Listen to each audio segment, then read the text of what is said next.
Yang Hormat Datuk Speaker, sebelum saya masuk ke Dewan ini, daripada semalam tadi Yang Amat Berhormat Datuk Menteri Besar menyatakan tentang keadaan bekalan air khasnya di kawasan daerah Johor Bahru.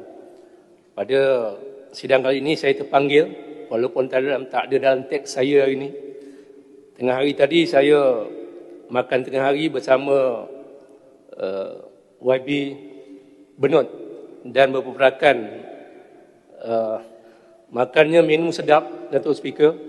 Saya tahu taste Benut, ikan terubuk bakar, ketam, asam pedas, ikan tebal pipi, tengah sedap makan, Datuk Speaker. Saya ditepuk bau oleh ada seorang pelanggan datang. Dia cakap dengan saya, Datuk, saya sudah selesai. Saya cakap selesai apa? Terperanjat Datuk Asni masa itu. Benut. Saya dah buat laporan polis. Ini kilang-kilang yang berada betul-betul dekat ofis saya. Di SLIC yang mengalami bekalan air dah 2 hari.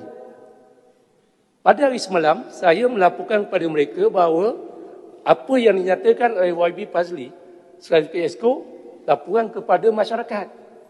Bahawasanya mungkin 7 pagi ada air. Sampai sekarang, masuk ke Dewan pun tak ada air. Kemudian Panti pula jumpa saya. Tok, jangan lupa ini hari. Kenapa? Malam ni malam Jumaat. Besok sedap-sedap saya tak pergi subuh, kata dia. Semarak subuh. Mungkin hajat yang baik. Jadi ramai. Kita minta kajian negeri tegas kepada SAJ ni, perannya SAJ ni, SPAN juga, jangan perkara ini berulang. Sebab kawasan Kota Iskandar ni, kawasan JSSEZ dan akan datang SFZ. Kawasan pembangunan yang akan menjurus FDI yang paling tinggi. Dibanding dengan don-don lain, Kota Iskandar menyumbang FDI yang paling tinggi kepada negeri Johor. Jadi perkara ini serius.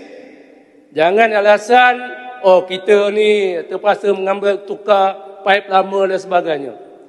Tahun lepas, titah tuanku begitu juga. Sebenarnya kita nak menyambut raya. Berlaku juga bekalan air.